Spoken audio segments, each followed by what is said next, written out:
6000 bombes tirées sur la bande de Gaza. C'est ce qu'annonçait l'armée israélienne il y a maintenant quelques jours, le 12 octobre. Pour un total de 3600 objectifs et de 4000 tonnes. Ce sont des chiffres qui nous font directement penser au grand bombardement sur Tokyo ou au grand bombardement sur Dresde durant la Seconde Guerre mondiale. Alors qu'est-ce qu'il est en train de se passer sur la bande de Gaza? Que se passe-t-il entre l'armée de l'air israélienne et le Hamas? Je vous propose dans cette vidéo de répondre à ces questions autour de différents chapitres. Le premier, petit coup d'œil sur qu'est-ce qu'est exactement la bande de Gaza. Deuxième chapitre, les frappes israéliennes. Nous allons rentrer un petit peu dans le détail du type d'armement utilisé et de comment est-ce que ça fonctionne. En 3, nous allons comparer à Dresde. En 4, à Tokyo et ses 100 000 morts, avec seulement un tiers du tonnage de bombes employées à l'heure actuelle sur la bande de Gaza. En 5, nous allons regarder les frappes chirurgicales. Le sont-elles vraiment lorsque l'on tire autant d'armement? Et ensuite, nous allons forcément nous poser la question de l'état final recherché. Pourquoi est-ce que l'armée de l'air israélienne tire autant de bombes? Avant d'aller voir d'autres sujets, notamment les soucis de déconflictions qui peuvent avoir lieu entre les aéronefs, et ensuite je vous livrerai ma petite analyse personnelle, mais two cents comme on dit, qui n'engage que moi. Allez, jingle.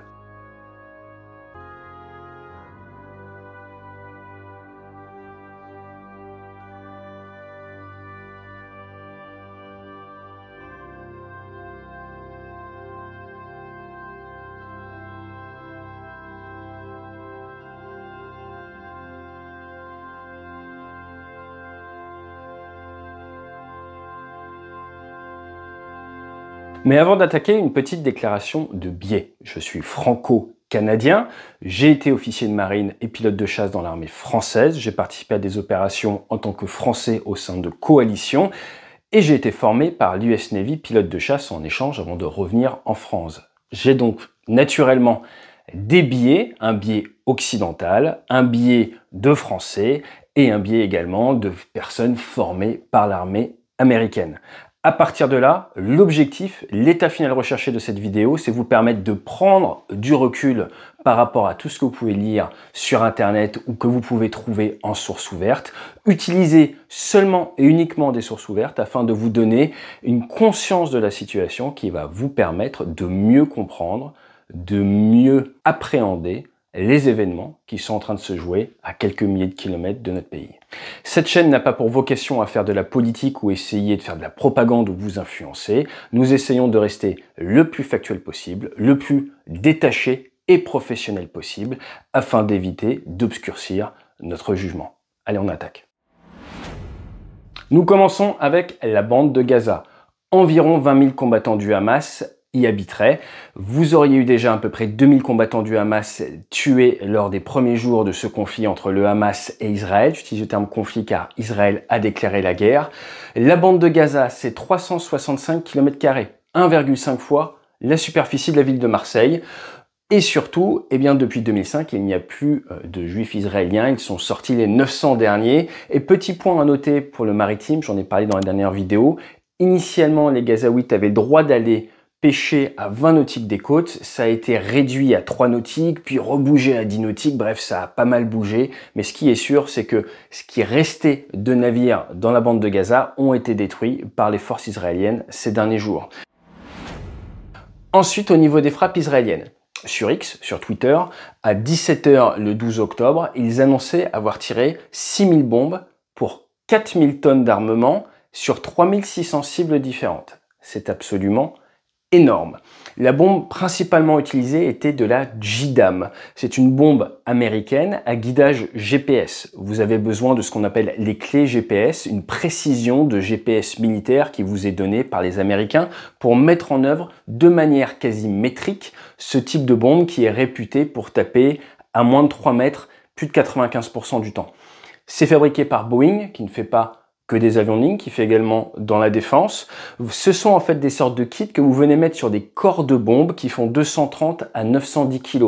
Vous avez différentes tailles de bombes, généralement 230 kg, 500 kg et là 1 tonne.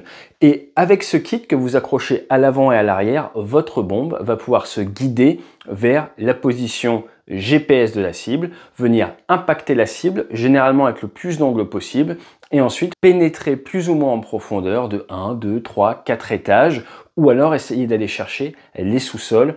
Plusieurs frappes ont été vues contre des sous-sols dans la bande de Gaza.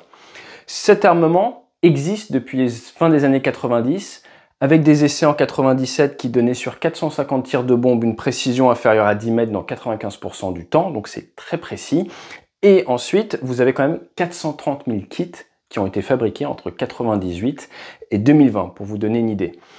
Nous voyons également sur Twitter les Israéliens communiquer sur leur MK84, des 2000 livres, donc des quasiment 1 tonne par bombe, qui sont toutes sorties, ce qui montre bien qu'ils sont très confiants dans leur capacité d'interception d'éventuelles frappes sur cette zone, car si ça commençait à taper dans ce stock d'armement, ça peut faire mal, même si les munitions sont réfléchies, sont pensées pour éviter d'exploser dans tous les sens. Ensuite, il n'y a pas que des bombes de haute précision qui ont été utilisées, il y a également des M117 qui remontent technologie de la guerre de Corée, on est sur l'après-seconde guerre mondiale, une bombe de 340 kg qui a une bonne capacité à pénétrer et qui, elle, est une bombe de non-précision. Maintenant, une bombe de non-précision tirée de manière professionnelle peut avoir une précision quasimétrique. Vous me donnez une 250 kg non guidée avec un super étendard qui a une bonne conduite de tir, j'arrivais à taper un char à plusieurs kilomètres. Donc une bombe de non-précision, si elle est tirée de manière précise par l'équipage, et là il y a très peu de risques solaires, même si on va le voir, il y en a un petit peu, normalement l'équipage doit pouvoir bien tirer son armement, peut avoir une précision quasimétrique, même s'il est intéressant de voir que les Israéliens également ont sorti des bombes de non-précision. Il y avait eu de nombreuses critiques sur les Russes qui avaient recours à de l'armement de non-précision en Ukraine. Il y a un moment, eh bien, ce que vous tirez est dicté également par le stock. Maintenant, nous allons nous intéresser à Dresde. Donc Dresde, c'était du 13 au 15 février 1945 que ça a été bombardé. Et vous avez, vous allez voir le chiffre, 3900 tonnes de bombes qui ont été tirées lors de ces 2 jours de bombardement. 2 types de bombes, explosifs et incendiaires. Et c'est la grande différence avec ce qui est tiré à l'heure actuelle sur la bande de Gaza, où on est plutôt sur de l'explosif et non pas sur de l'incendiaire. L'incendiaire a un énorme impact sur les zones peuplées. C'était 772 avions britanniques et plus de 500 avions américains. Et ce raid, avec un tonnage similaire, c'est pour ça que je voulais vous le présenter, a fait 25 000 tués et a complètement rasé plus de 6,5 km², même si la plupart de la ville était complètement détruite derrière. Il faut bien savoir que les Américains ont fait plus de 33 000 vols de bombardement sur le Japon. Ils ont tiré sur le Japon plus de 150 000 tonnes de bombes, sans oublier de l'armement nucléaire. Le raid sur Tokyo, qui a défrayé la chronique, qui est dans l'histoire avec un grand H le raid le plus mortel de tous les temps, même plus mortel que le tir d'armes nucléaires, a eu lieu le 10 mars 1945 avec 279 B-29, les gros bombardiers américains, qui ont atteint leur cible.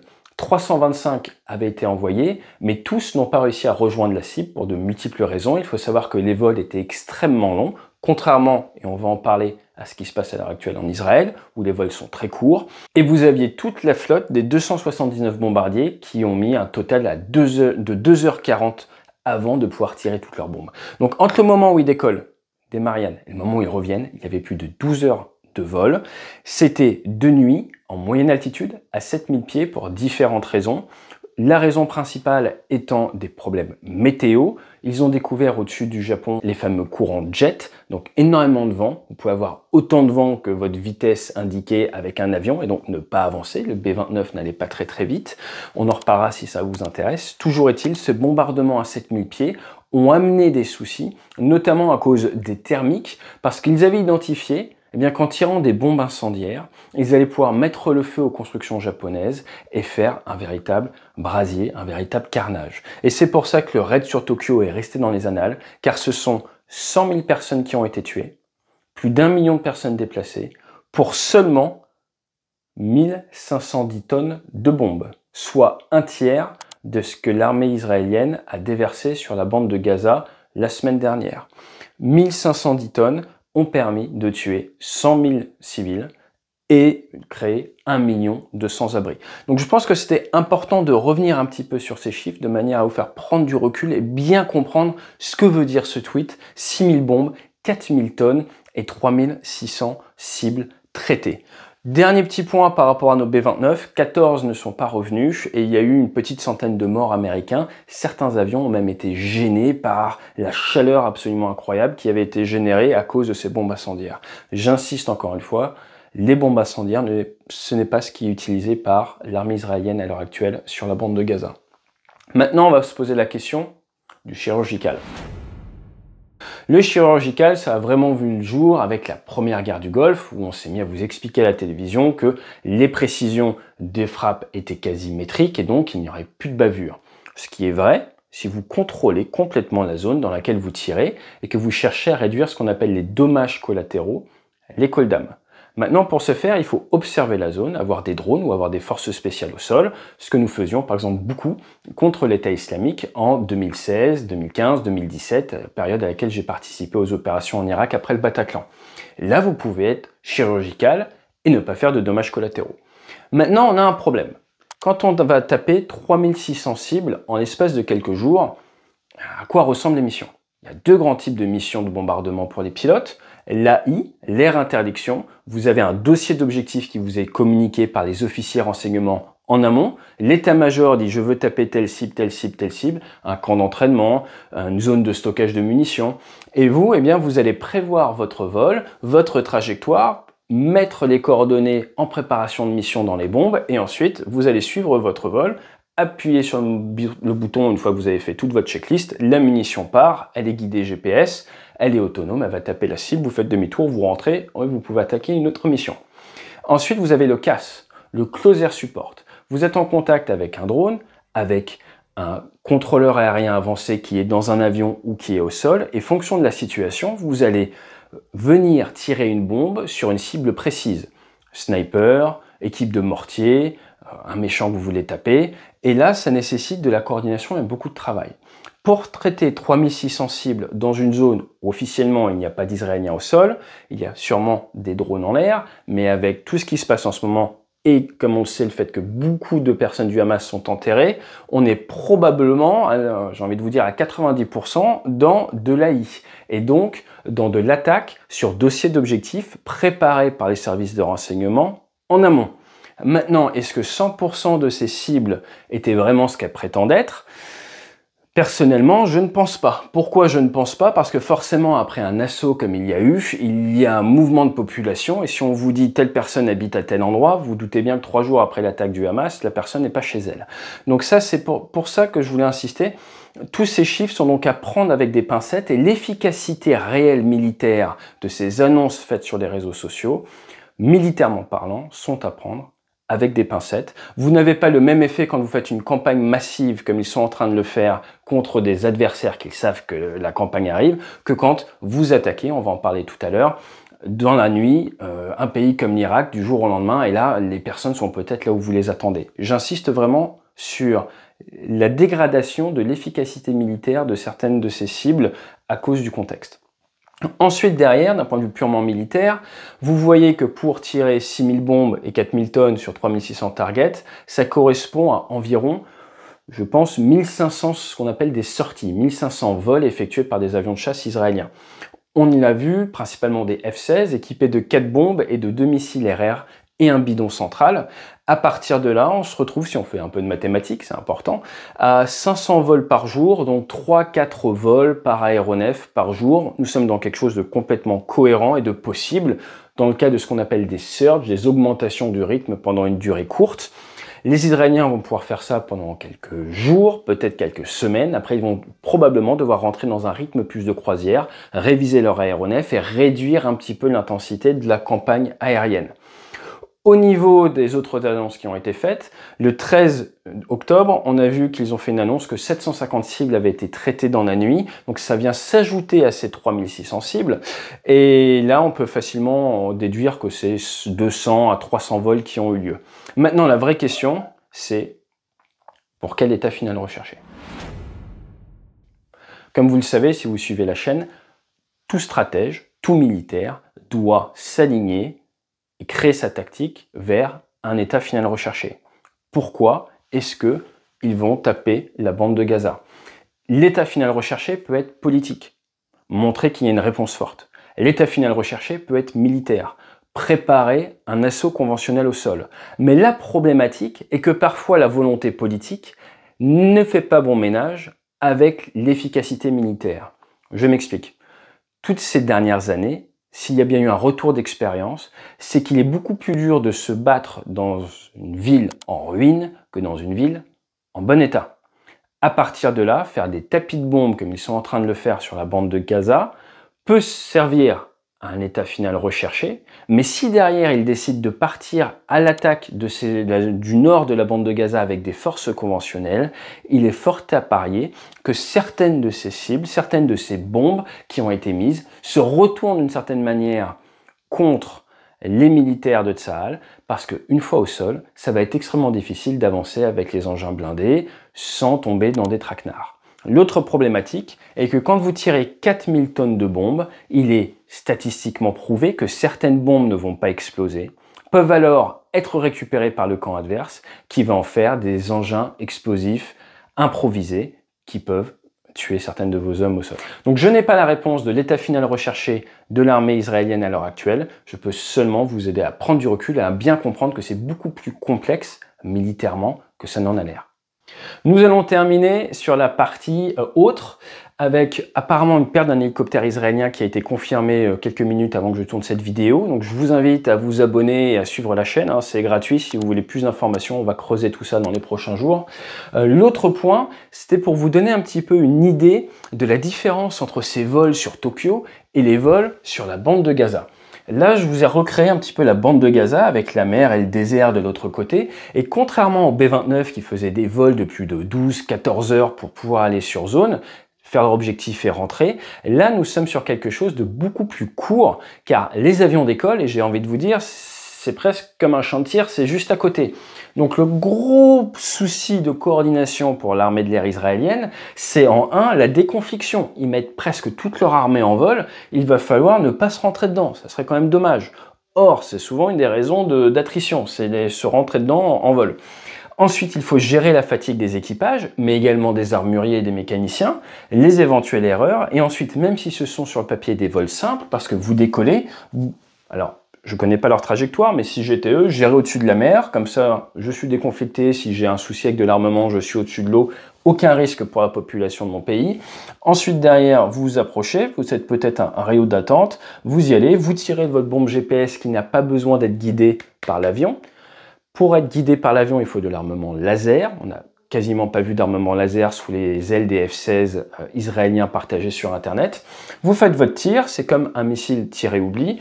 Vous repartez, soit vous rentrez vers la base, soit vous re-rentrez dans le circuit.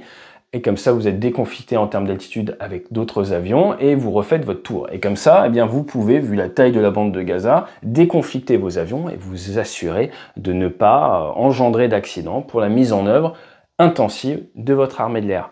Oui, l'adversaire peut vous abattre, mais une erreur, un souci de procédure peut également vous faire perdre des avions et donc du personnel, des capacités de défense. Vous ne voulez jamais que ça arrive, donc vous devez réfléchir à comment minimiser les risques. Maintenant, je vous propose de vous livrer mes 2 cents, mon petit point de vue personnel. En un, c'est est-ce que c'est le plus grand bombardement moderne? Eh bien, il faudrait le comparer à d'autres bombardements que l'on a connus, notamment le 21-22 mars 2003, où les Américains, avec les Britanniques, ont attaqué l'Irak. 800 missiles, 1000 bombes pour traiter 1500 objectifs dès la première nuit. Grosse différence avec la campagne de tir que l'on voit actuellement avec la bande de Gaza, comme je vous le disais, c'est que là, c'est un effet de surprise. C'est l'objectif américain du choc et de la stupeur, de sidération. Quand vous étalez vos frappes sur plusieurs jours, l'adversaire se réorganise et forcément, la qualité de votre intelligence, comme l'on dit, de votre intel, de votre renseignement, en souffre et certaines cibles que vous pensez traiter, eh bien, ne sont pas là où vous le pensez. Si on regarde ensuite derrière, pendant les 6 premiers jours, ils ont fait 17 000 sorties, ce qui est absolument énorme, mais ce qui était fait avec environ 5 fois plus d'aéronefs que ce qu'ont les Israéliens actuellement. Au Kosovo, en 99, c'est 2300 missiles, 14 000 bombes qui ont été tirées en 78 jours par environ 1000 aéronefs. Donc on est sur 4 à 5 fois plus que ce dont disposent les Israéliens à l'heure actuelle, qui ont un peu moins de 200 F-16. Si on regarde la Libye, du côté français, d'après les sources ouvertes que j'ai trouvées dans la Tribune et Le Monde, vous avez 240 missiles, dont 15 Scalp qui ont été tirés, 431 missiles Hot de l'aviation légère de l'armée de terre qui ont été tirés, 950 GBU, donc des bombes un petit peu comme les JDAM, et ensuite derrière 3000 obus qui ont été tirés, le tout sur 8 mois. Donc vous voyez bien que là ça n'a absolument rien à voir. Mais ça nous renvoie toujours vers le même problème sur lequel nous avons sensibilisé sur cette chaîne il y a déjà longtemps, c'est celui des stocks, toujours les stocks, et de la dissuasion conventionnelle et industrielle, sujet que l'on traite dans Au-delà de l'Ukraine. En France, en 2016, toujours d'après les sources ouvertes, nous avions 450 Scalp, 1000 A2SM, qui sont des sortes de JDAM version française en amélioré, et quelques milliers de GBU. Les GBU, c'est soit à guidage GPS, soit à guidage laser. Les Israéliens, on sait déjà qu'ils ont demandé plus de 1000 SBU-38, donc des petits JDAM aux Américains, et également plus de 100 000 cartouches de 7,62 pour équiper leur pistolet. Ça veut donc dire qu'ils ont à peine commencé leur guerre, comme ils l'appellent, qu'ils sont déjà en train de demander du renfort de bombes aux Américains, ce qui montre bien qu'ils n'ont pas un stock sans fin. J'insiste sur le fait que, à l'heure actuelle, en moins d'une semaine, il est probable qu'Israël ait tiré bien plus que le stock français de munitions air-sol. Ce qui nous ramène vers le troisième point, les puissances nucléaires, la France, les États-Unis, Israël en est une également. So what? Est-ce que ça va toujours vous protéger, les fameuses dividendes de la paix? Eh bien, on le voit avec l'Angleterre et la guerre des Malouines que nous avons traité dans une dernière vidéo, le cas d'Israël en guerre depuis quelques jours, l'Ukraine également, qui était à l'époque une puissance nucléaire, qui a accepté de se dénucléariser, et également le cas de la France, qui s'est retrouvée un petit peu en tension d'armement, c'était dans la presse, après les attentats du Bataclan, tellement les pilotes ouvraient le feu régulièrement. Pour ce qui est du quatrième point, le Hamas comparaison avec l'État islamique, c'est une comparaison qui a été faite par les Israéliens. Il faut savoir que face à l'État islamique, la coalition 2014-2019 a tiré en moyenne 2000 à 5000 bombes par mois. Donc pas en quelques jours, mais par mois. Avec une augmentation en 2017, peu de temps après le Bataclan, avec en moyenne 4000 bombes par mois, ce qui nous donne 130 bombes par jour. À partir de là, vous vous doutez bien qu'il faut une très grosse production. Pour ce qui est du stock de JDAM, ils en fabriquent environ 130 par jour aux États-Unis. En tout cas, ils en fabriquaient aux dernières sources ouvertes que j'ai trouvées. Ça vous donne une idée du nombre de bombes que consomme une opération aérienne, mais surtout, dans le cas de cette comparaison avec l'État islamique, ça vous permet de savoir ce qu'une armée, ce qu'une coalition, dont les Américains font partie, arrive à tirer de manière bien ciblée. Car lorsque l'on parle de 4000 bombes par mois, à mettre en perspective avec les 6000 bombes tirées en quelques jours par Israël, eh bien là on est sur de la frappe ciblée en coordination avec des forces spéciales au sol. Et donc si Israël doit rentrer dans la durée, il est plus que probable que l'on se retrouve vers des chiffres assez proches de peut-être 4, 5, 6, 8000 bombes par mois tirées, ce qui sera un fort contraste avec cette campagne de bombardement initiale qui normalement ne devrait pas s'étaler dans la durée pour des raisons de stock, mais également pour des raisons d'état final recherché, voire d'efficacité militaire. Pour finir, un petit mot sur le porte-avions Ford et son groupe aéronaval, dont nous avons parlé sur cette chaîne. Aux dernières informations, il est au sud de Chypre, assez loin de la côte israélienne, même si ces hélicoptères sont à portée, juste en limite, à voir s'ils restent là-bas, ce qui voudrait donc dire qu'ils essayent de rester le plus loin possible d'éventuels systèmes sol-surface. Et afin de bien terminer cette vidéo, je vous propose de finir sur une citation de Barack Obama, ancien prix Nobel de la paix, qui reprenait et adaptait une phrase d'Abraham Maslow, connu pour le triangle de Maslow, et qui disait à des cadets de l'armée américaine « Ce n'est pas parce qu'on a le meilleur marteau qu'on doit voir chaque problème comme un clou ». J'espère que cette vidéo vous aura permis de prendre un peu de recul, d'améliorer vos connaissances sur le sujet militaire tout en restant en source ouverte. N'hésitez pas à vous abonner, à mettre un commentaire, ça permet à la chaîne de gagner en visibilité et ça nous permet tout simplement d'un peu plus atteindre notre état final recherché qui est quand même de vous aider en démocratie à mieux comprendre tout ce qui se passe en restant loin de l'émotionnel et des biais. Fly safe.